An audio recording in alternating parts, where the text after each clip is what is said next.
What's up, guys? Today we're going to be talking about the Fed meeting. Walk with me. So yesterday we had a very important meeting with Jerome J. Powell, the money printing man himself. And so today I just want to talk to you guys about what he talked about, how he got a little bit angry at everyone, and then the economic projections of like everything that's going on as well.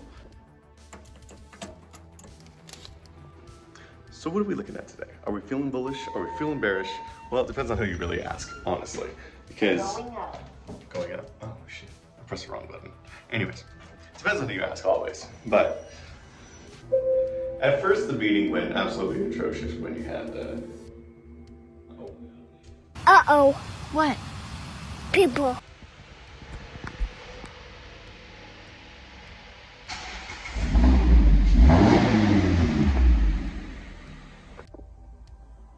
spotted a beautiful Ferrari. Look at this thing.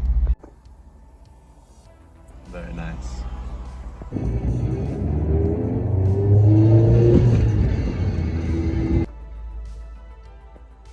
So during the meeting, Jerome Powell first talked about the GDP. So the GDP, if you didn't know, is going down by 2.8%, which is not great because we had an expectation of about 3 to 3.5. So everyone was kind of pissed about that. But he reassured us that everything is going to be okay because I'm Jerome Powell, and you know. And the nice thing is that the market reacted first as a very sharp downward spiral, but then they eventually recovered for it, so it wasn't too bad. He also said inflation wasn't important either, so I mean, I guess everything's just like totally fine, right?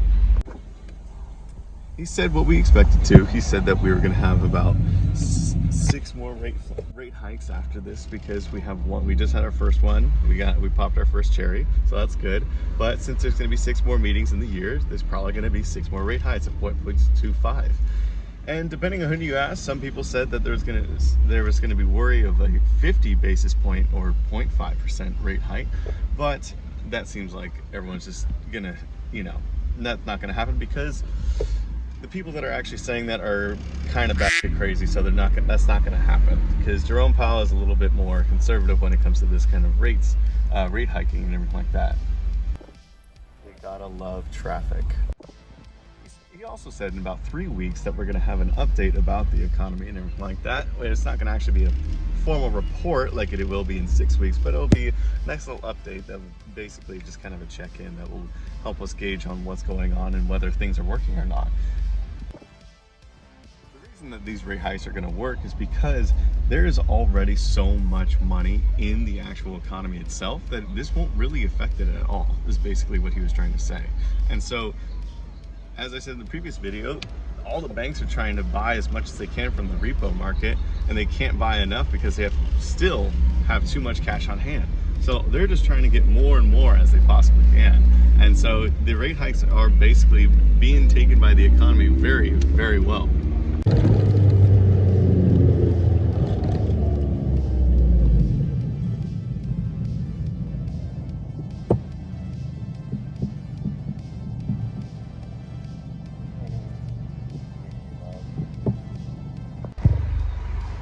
Even talking about the GDP, he also didn't seem very concerned about that either. He said that we're still in a really good place. 2.8 is actually higher than we were expected for the next coming years too, so I don't know what you guys are on about. You guys need to like relax or something. I do have to admit, I think it is kind of funny that every time we have a meeting like this, no matter what is going on in the economy, the Fed always just goes, hey, I think everything's fine, don't even worry about it. It's kind of like when your house is burning down and it's just like, yeah, this is fine. And no matter what you guys do, it's like not even that bad, really. Oh, not a police officer, okay. That being said, do I think he has a point? Yeah, I think he's actually, honestly, I think he's right. I think the worst part is actually gone, is taken care of already, because what I thought was going to be a 3 to 4 month delay, it's actually going to be the downward spiral is what I'm talking about. I thought it was going to be a lot worse, a lot longer, but since there's so much fear already built up into the market, I really don't think it's going to last that much longer. I think all the fear has already been priced in, and I think there's not much farther for anything really to go. I think it might plateau for a little bit, but other than that, I think we're good.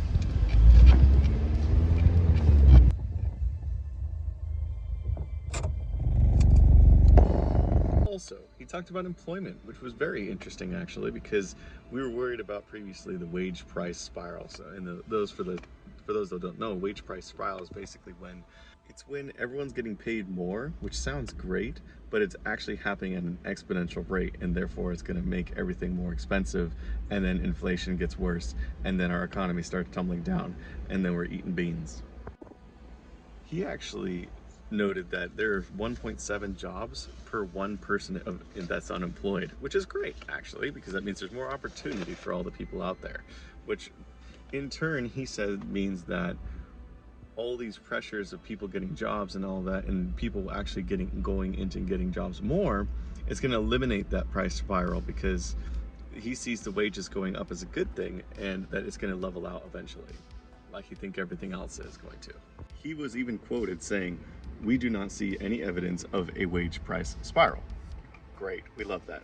Okay. Also, he was pissed about this one. This was so funny to watch, honestly, because he was basically saying how people think that the Fed is behind, which it is, but he was basically just going off about it, because he was explaining how his estimates are above the neutral rate, which the neutral rate is 2.0 to 2.5, and he said that like the Fed rate is at 2.8, which is above. This is actually us running ahead. Whatever. Last thing. When do you think, this was a really interesting question, J-Pow, when do you expect the inflation to go down initially, and then how about now? What's the difference, do you think? And so this was really interesting, and I'm going to wait until I get back to my house to explain this.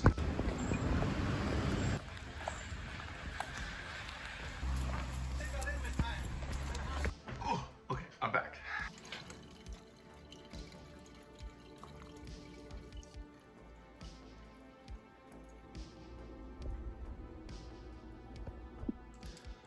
So my boy J. Powell basically explained that his initial thought was that March 2022, we were going to have our peak of our inflation. And then as we were going to go along, we are going to hit June and May or June, and it's going to level out and slowly go down and level out during those months. And then eventually in Q4 of 2022, it was going to fall dramatically and then eventually get back to normal by the end of December. Now, he says delay 4 months, which is awesome. So basically what we can do is make the peak not in March, but in Q3 of 2022. And then, which basically is going to be July, September. I apologize for my handwriting. And then it's going to level out after that, which is going to be basically Q4.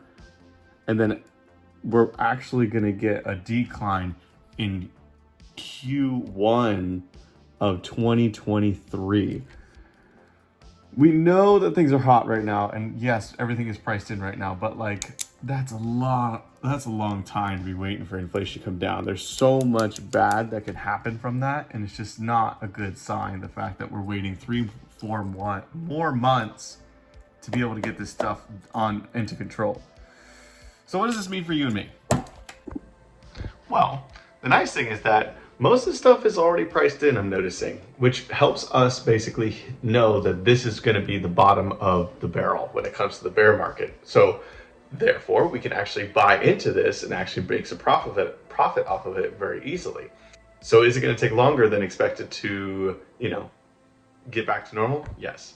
Is a recession going to come into play? He was also asked this question, which is very interesting because he said probably not, which is always very reassuring when one of the most important people in our financial system is saying probably not, Kind of going back to that original thesis of, maybe, I don't know, we'll hope. The funny thing too is that he did not care at all about, inverted yield curve or anything that was going on in the market when it comes to inflation, all that stuff. Like, he was just pissed about the fact that people were saying that the Fed's behind. That was basically his biggest concern. And then that we are incrementally going to put all these 25 basis points, 25 basis points, 25 basis points. That's all that's going to happen all throughout the life. So, and also one thing he said too is that the economy is easily absorbing all of this interest rate hikes, which is good to hear, because then instead of what we expecting to happen, where like, oh, the Fed's going to increase the rates by 300 points, and then we're going to have a recession, and then it might help inflation, but it's going to cause a huge recession. That's not probably going to happen now, it seems like. So, which is good. Overall, this meeting, as I said, is a very good meeting. Everything went basically according to plan. We're just having an extended time frame. We're not trying to get too crazy with it. We're just going to increase the rates just very slowly, very easily, and then everything came in expected, except the GDP being absolute garbage. I mean, inflation and all those expected results when it came to the Fed rates, those were completely expected. So, other than a momentary dip in the market, it doesn't seem like anything's really affected at all. And to somewhat of a degree, I do agree with Jay Powell, because I mean, as you can see today, everything looks totally fine. Not much really going on. I mean, we have some plus, some minus, but overall, we're doing pretty well. Anyways, guys, thank you for tuning in, and we'll see you guys in the next one.